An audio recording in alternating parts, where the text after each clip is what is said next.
Sunday মর্নিংটা একটু স্লোভাবেই start করি, কিন্তু তারপর কাজ এত কিছু থাকে যে সারাটা দিন কিভাবে চলে যায় তারপরে আমি নিজেকে কমপ্লেন করি, শাম এই সানডে ওয়েট করি, সানডেটা তো আসলো আর চলে গেল।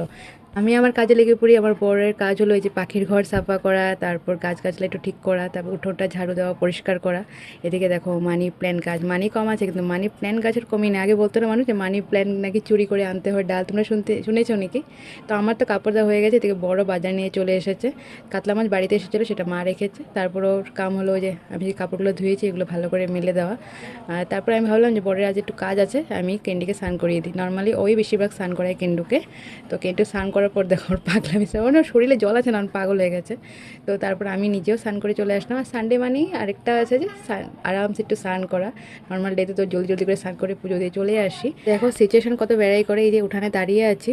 ঠান্ডার সময় হলে মনে হয় উঠোনেই দাঁড়িয়ে থাকি, আর গরমের দিনে লাগে ঘরে যাই জলদি। তো পুজো দিচ্ছিলাম তখন একটা পাখি না উড়ে চলে যায়, যখন বর মানে সাফা করছিল মানে এই খাঁচাটাকে।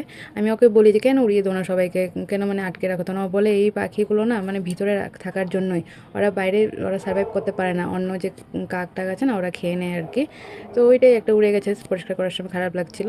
তো এদিকে মা বানাচ্ছে মাছের ডিম দিয়ে, চিংড়া দিয়ে, আলু দিয়ে। তোমরা খাওনি কীভাবে? আর হয়েছে, আগে আমি ভুল বলেছিলাম, কাতলা মাছ না বোয়াল মাছ বানিয়েছিল দুপুরবেলা। সন্ধ্যার পর আজ একটু সাবু ভাজা বানিয়েছিলাম, মানে কালো ট্যুরে চলে যাবে তো রাত্রেবেলা আর কোথায় খাবে এইসব, তাই ভাবলাম আজকেই বানিয়ে নিই। সাবুটা আগে থেকেই ভিজিয়ে রেখেছিলাম।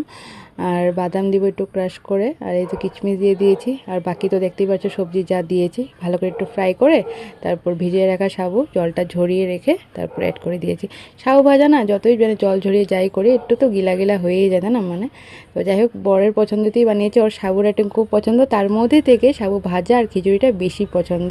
তো প্রথমে ভাবছিলাম কি খেয়ে যাচ্ছে, কিছু তো বলছে না, ভালো না খারাপ মনে বোঝা যায় না। তো তারপর বললো ভালোই হয়েছে। আর আজ থেকে তো জুলনের শুরু, এইসব জিনিসগুলো তো আমাকে একদম ছোটোবেলার কথা মনে করিয়ে দেয়, আগে কত জুলন হতো আমাদের এদিকে। আর তোমাদেরকে একটাই রিকোয়েস্ট, আমি যে ভয়েস ওভার দিয়ে ভিডিও দিয়ে কখনো কখনো নয়েজ পাও হয়তো, প্লিজ একটু মানিয়ে নিও। কি বলবো, কেউ না কেউ কথা বলে বাইরের মানুষ।